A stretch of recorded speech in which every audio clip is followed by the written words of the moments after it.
Bonjour, je suis Hippolyte Apamo, enseignant-chercheur au département d'informatique de la Faculté des sciences de l'Université Yaoundé 1. Je vous entretiens aujourd'hui sur la première séance des 8 qui constitue le cours de traitement d'images.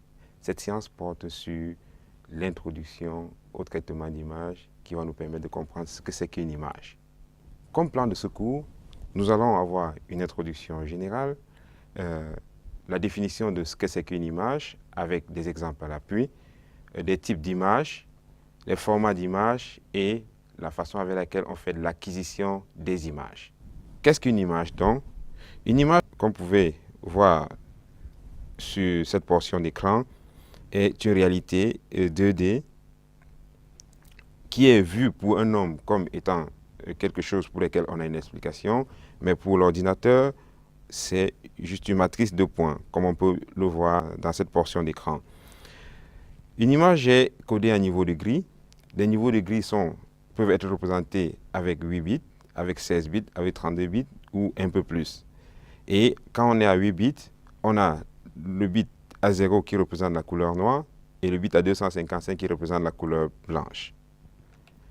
De la même façon, pour cette image, comme nous avons un tableau, il s'agit de savoir le point de départ de l'image. C'est la raison pour laquelle, à partir d'ici, vous pouvez voir qu'on a le début de notre image et les X vont vers la droite et les Y vont vers le bas de manière croissante.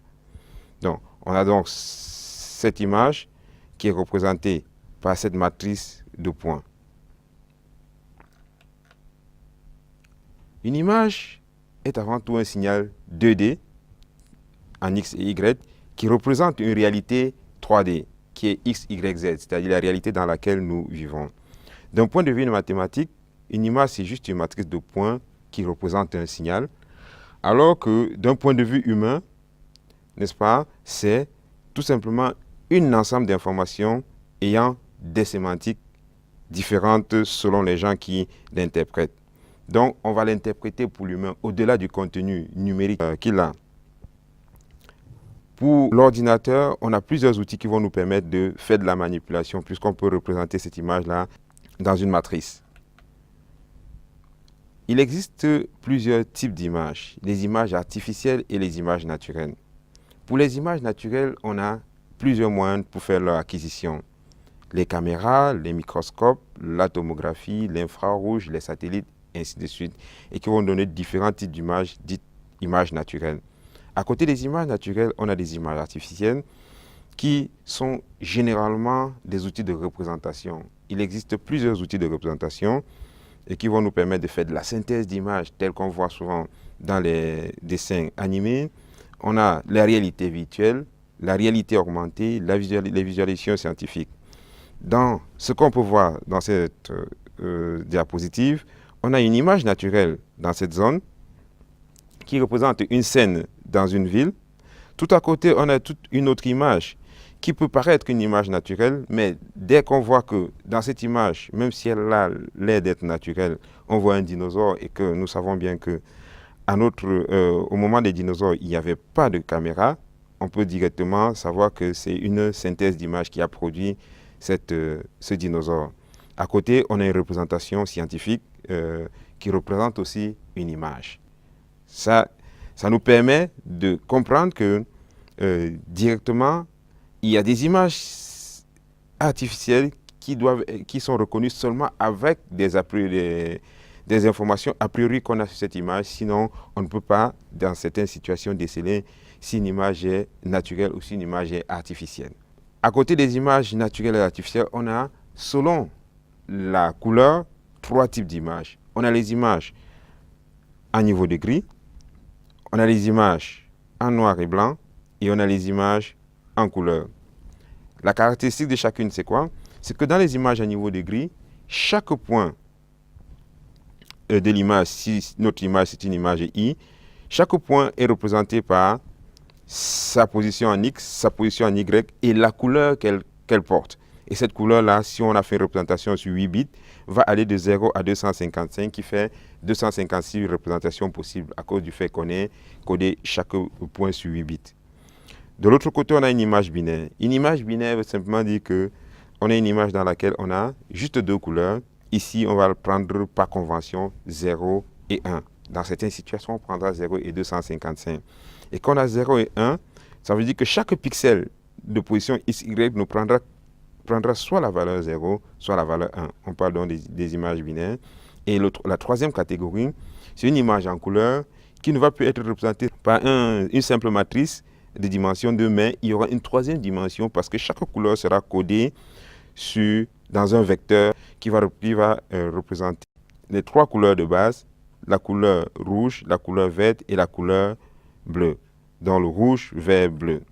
Donc le 3, la dimension 3 n'est pas le fait qu'on ait les trois éléments, c'est que chaque entrée de notre matrice est un vecteur. En ce qui concerne donc l'acquisition des images, on a donc vu tout à l'heure les différents types d'images. Et pour chaque image, on a dit tout à l'heure qu'il y avait des méthodes d'acquisition, les satellites, les appareils photo, les caméras, les microscopes. Mais tous ces capteurs-là ont généralement le même mode de fonctionnement. Et ce qui varie, généralement, ça va être simplement les résultats et le type de résultats qu'on veut produire à la suite. On va présenter ici un exemple de capteur. Comment fonctionne un capteur? Le capteur, lui, il a en face de lui le monde réel. Entre le monde réel et le numérisateur, on a la caméra. La caméra qui est l'élément d'acquisition. Sur cette caméra, on trouve un numérisateur. Le numérisateur, c'est cet élément-ci qui se présente sous forme d'une grille. Et cette grille-là va recevoir l'information venant du monde réel. Cette information doit donc s'imprégner sur chaque point de la grille pour donner une couleur et on aura au bout notre image numérique. Donc, si on continue, on verra bien que de manière générale, il y a une énergie incidente qui est convertie en signal électrique. L'énergie incidente, c'est la quantité de lumière qui va entrer dans chaque cellule de notre caméra. Et cette sortie est proportionnelle à la quantité de lumière qui arrive dans la cellule. Et ensuite, pour que l'image soit de qualité, il y a un filtre qui sera mis pour augmenter la sélectivité et améliorer la qualité de l'image. On peut le voir sur cette petite image ici, avec l'énergie incidente qui entre, le filtre qui est positionné à l'entrée de l'image, le bouton qui met en marche notre capteur et la zone sur laquelle va s'imprimer l'image. Et donc ça, c'est la cage qui va stocker l'information.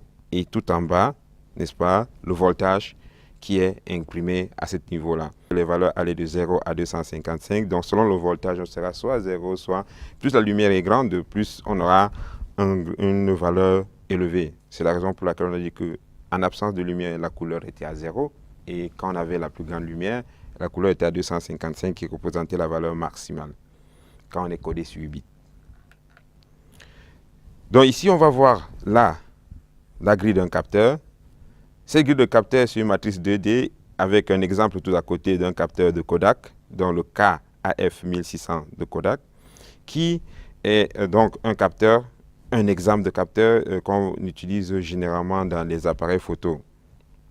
On va bien remarquer que cette grille-là, c'est une matrice à deux dimensions dans laquelle on a des cellules qui vont recevoir des valeurs numériques. Mais ces valeurs numériques-là, elles vont arriver étant des signaux continus et c'est après que par un procédé qu'on va expliquer tout à l'heure, ils seront convertis en valeurs numériques que l'ordinateur peut traiter.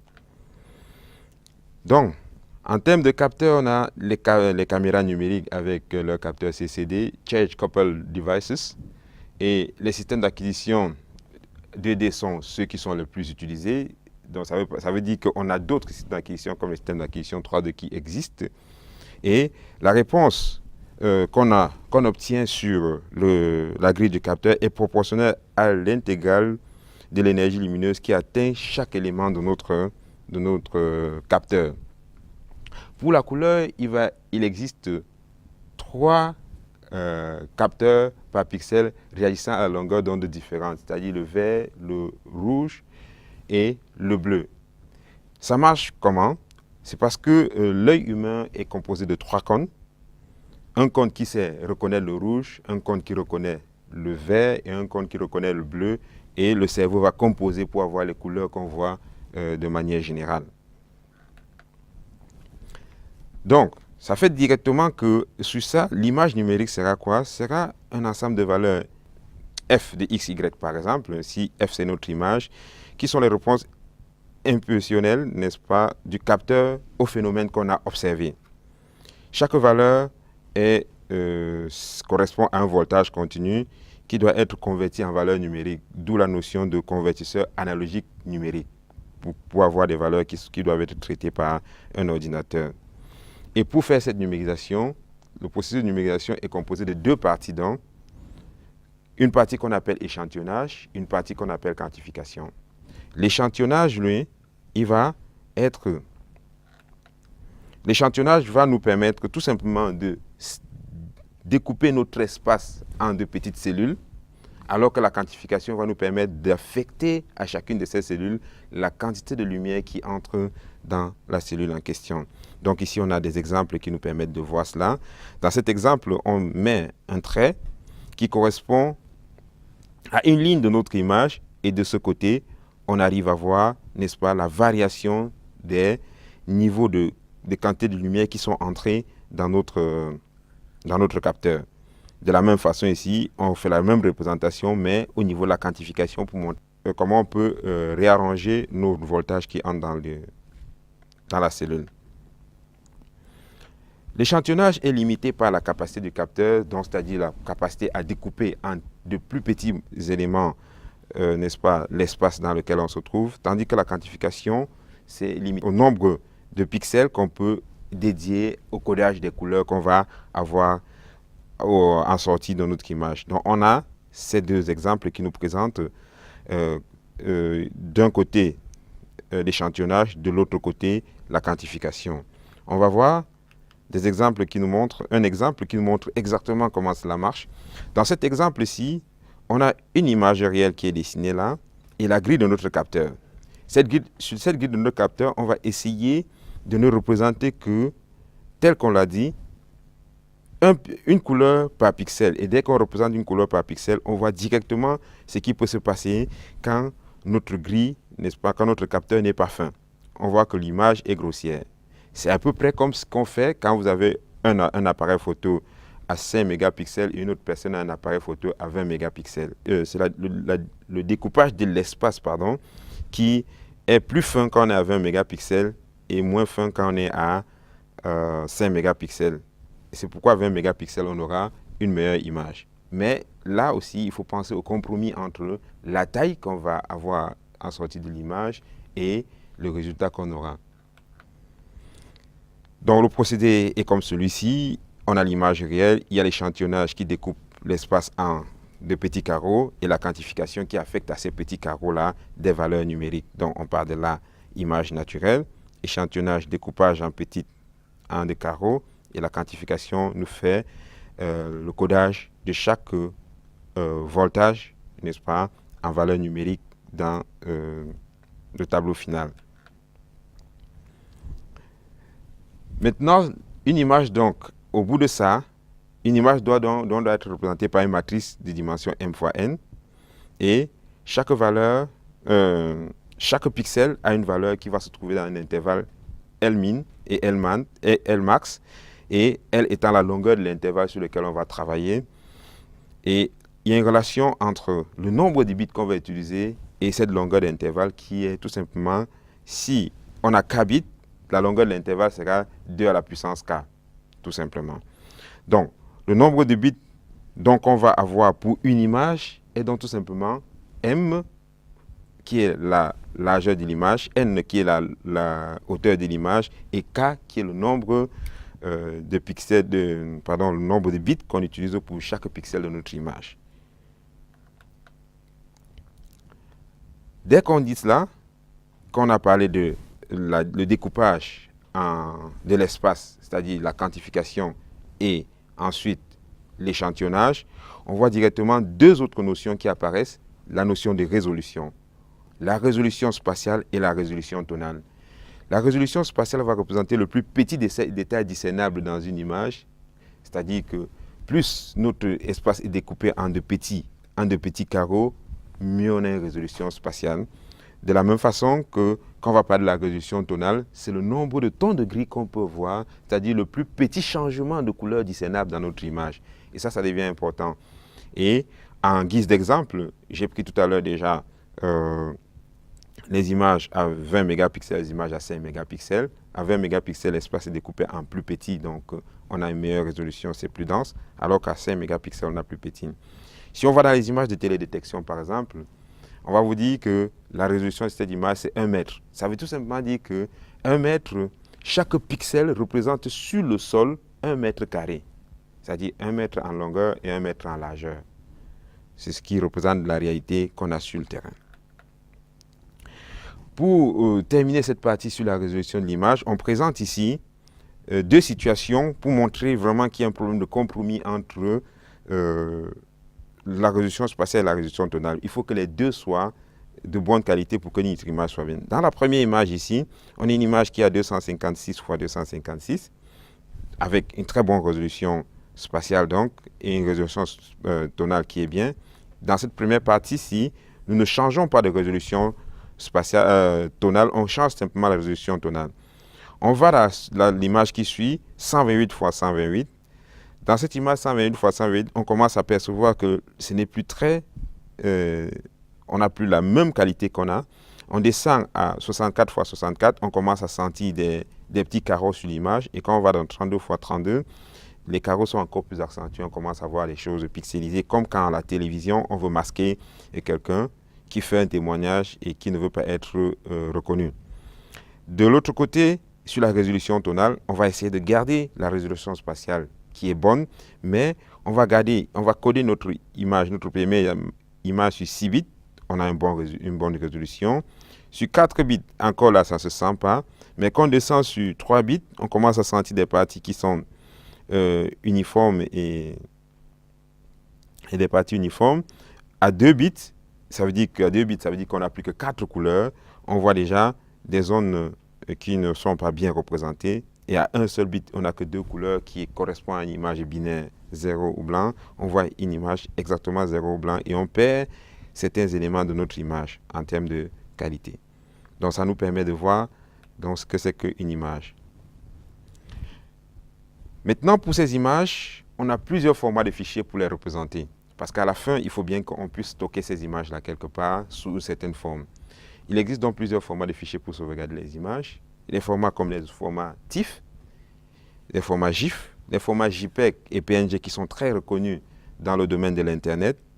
Et pour le traitement d'images, on a des formats qui sont comme le PPM, le PGM, le PBM, qui sont des formats bruts sans compression, dans lesquels l'opérateur peut voir exactement le contenu d'une image, et le format BMP, qui est un format créé, qui est parmi les premiers formats d'images créés par la société Microsoft, dans lequel on n'a pas de compression. Chaque format a ses particularités, parce que pour chaque format, on va avoir un en-tête qui permet de donner les métadonnées sur l'image, et les pixels sont pour chaque format, les pixels sont codés de manière différente. Donc, on a dit qu'il y a plusieurs types de formats. Dans ce type de format, on a des formats avec compression et des formats sans compression. Pour les formats sans compression, c'est des formats dans lesquels, n'est-ce pas, c'est l'information brute qui est mise dans l'image et on place les pixels les uns après les autres sans distinction. PGM, c'est un format pour les images de niveau de gris qui est codé, ce format-là est codé sur 8 bits. Et on a à côté le format PPM, qui est un format d'image en couleur avec des couleurs rouge, vert, bleu, codé sur 24 bits. Les formats avec compression, c'est des formats dans lesquels, au lieu d'aligner les pixels les uns après les autres, on va les réorganiser. Mais dans les formats à compression, on va trouver deux types de formats, les formats sans perte et les formats avec perte. Pour les formats sans perte, comme le format PNG, le fichier est compressé sans modification des valeurs de pixels. On les réorganise seulement pour mieux les conserver, pour réduire l'espace de travail. Mais dans le format avec PET, on va perdre effectivement des valeurs de pixels. On prend par exemple le format JPEG. Dans le format JPEG, quand on veut coder une image en JPEG, qu'est-ce qu'on fait? On va regarder les pixels qui sont de valeurs très voisines et leur donner le même code. Et le jour que vous allez décompresser, vous ne pourrez plus revenir sur cette image-là. C'est comme si on vous demandait, faites 2 plus 2, on a 4, et on vous dit 4 c'est combien? Ça peut être 3 plus 1, ça peut être 5 moins 1, ça peut être ainsi de suite. Donc, c'est des choses de ce genre-là.